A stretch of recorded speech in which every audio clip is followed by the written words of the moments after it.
And then there was another set of issues at that time too, which was the rise or the rediscovery of ideas about civil society. And that was also part of this story. And the rediscovery of civil society theory came from, I think, two main sources. One was activists in Eastern Europe, in places like Poland and Hungary and Czechoslovakia, who were drawing upon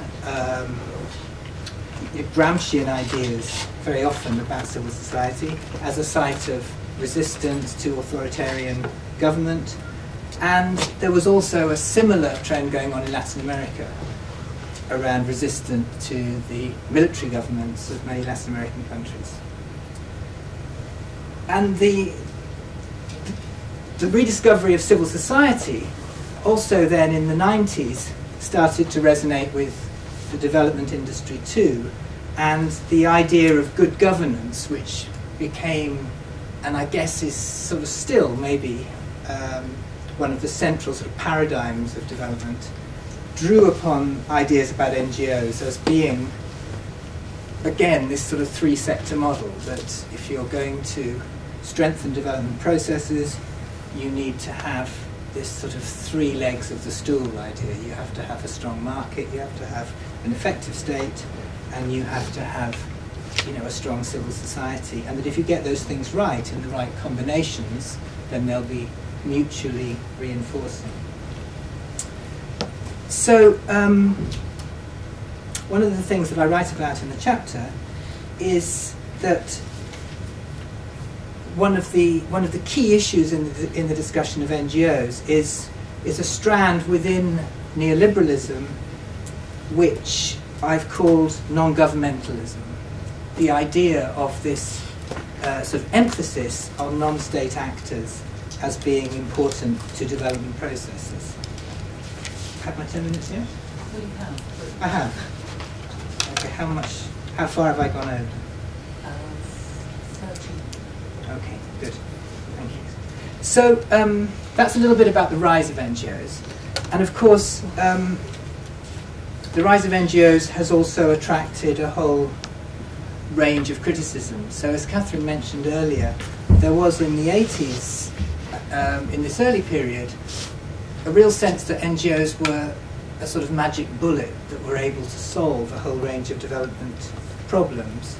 From, I think, the late 90s, the discourse has moved away from seeing NGOs as a sort of force for good towards a whole set of critiques of NGOs that are now, NGOs are seen very much as part of the problem. And these criticisms range, well, there's a number of these criticisms. I think one is the fact that NGOs have played a role in shifting attention in development away from state institutions towards more privatized forms of development work and public sector reform, raising issues of, if you like, privatization, by stealth or through the back door, and NGOs as part of the sort of oiling of the wheels of neoliberal reforms. So there's a set of ideological criticisms in which the earlier, more idealistic or alternative discourses of NGO work became subsumed into these much more NGOs as part of a dominant policy discourse.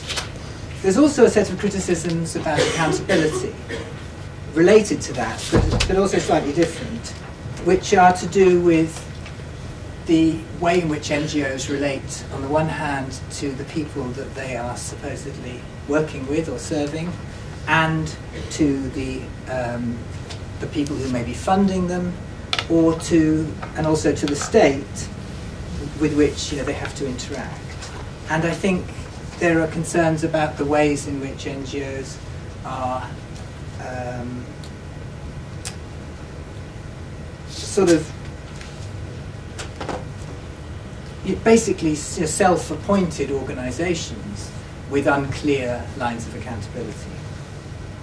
There's a third set of criticisms that are that NGOs, partly because of that lack of accountability, become essentially self-interested actors that impose their own agendas on people and often may actually have a sort of a depoliticizing role. So there's a critique, people like Mary Calder argue that very often NGOs are the sort of institutionalized endpoint of previously radical social movements. There's another set of critiques at the moment around microfinance and the idea that NGOs have been a primary mechanism in which credit sort of approaches to development and all of the market ideas that they imply have been imposed onto poor people.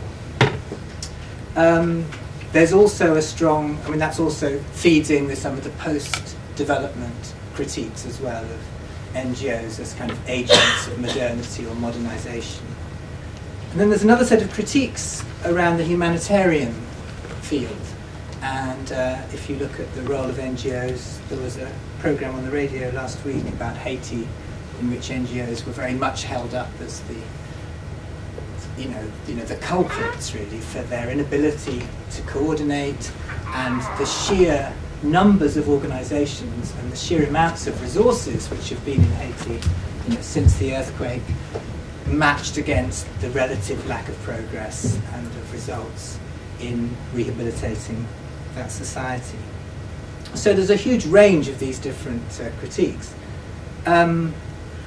What's interesting about NGOs these days is that they are attacked from the left and they're attacked from the right, which I think is what makes them interesting and what I think makes them very relevant to this broader discussion about sort of social economy, as a reframing of how we need to think about people, economy and institutions.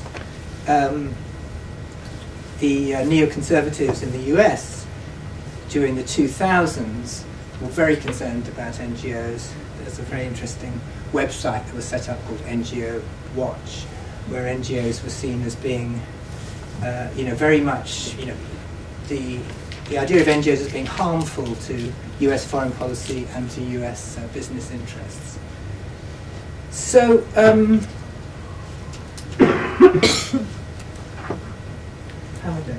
1 minute? 2 minutes, okay. So, that's a good point to end, I think. I think what's interesting about NGOs is not that they are, they have the potential to deliver goods and services to people, although in some circumstances, that may be a good thing. I think what's interesting about NGOs is that in being not governmental, they constitute a space which offers the potential for people to participate in development and social change in ways that would maybe not otherwise be possible, and they're spaces in which new ideas, new approaches, and alternatives can be generated. And that's why sorry. I wonder if I can manage to fit that into my conclusion. I might be able to. So I would argue that NGOs in a way are a kind of space, that they're a sort of blank slate onto which a whole set of both ideas and anxieties about development and social transformation are projected. And I think that in a sense is what what makes them interesting. Let me leave it there.